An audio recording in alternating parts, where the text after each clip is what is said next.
sa nagpadayon nga pakigbatok sa kriminalidad ug sa way hunong nga paningkamot sa pagpanalipod sa katawhan, ania ang pinakauwahing kalihukan sa Bohol Police Provincial Office. Mas lig-on, mas agresibo ug mas epektibo nga mga kampanya batok sa illegal nga mga kalihukan gipadayag sa pinakauwahing accomplishment report sa kapulisan. Alang sa dugang detalye, ania si Police Staff Sergeant Jonald Avenido. Niadtong Marso 29 hangtod Abril 5, 2026, padayon nga nagpakita og lig-on nga performance ang Bohol Police Provincial Office sa ilang kampanya batok sa kriminalidad. Sa Anti-Illegal Drugs Campaign, 27 ka operasyon ang malampusong gipahigayon nga miresulta sa 29 ka nadakpan. Nakumpiska usab ang 154.17 grams sa ginudahang shabu nga adunay kantidad nga moabot sa kapin usa ka milyon pesos. Sa kampanya batok sa illegal gambling, 23 ka operasyon ang nahimo diin sa 60 ka individual ang nasikop ug kapin 10,000 pesos nga pusta ang nakumpiska.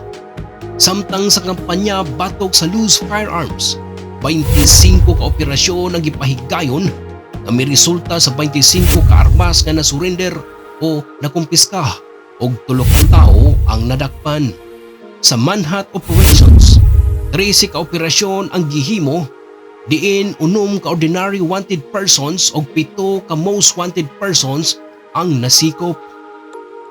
Matud pa ni Police Colonel Patricio Cambulod Digay Jr., ang Provincial Director sa Bohol Police Provincial Office, ang kalampusan sa operasyon bunga sa disiplina ug panaghiusa sa kapulisan ug komunidad.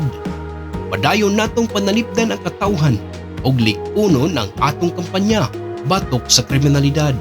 Ang kalinaw sa Bohol atong responsibilidad.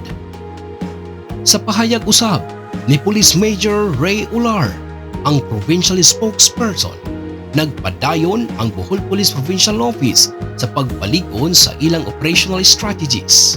Ang suporta sa publiko mao'y kusog sa atong kampanya. Magtinabangay kita aron mapadayon ang kalinaw sa atong probinsya.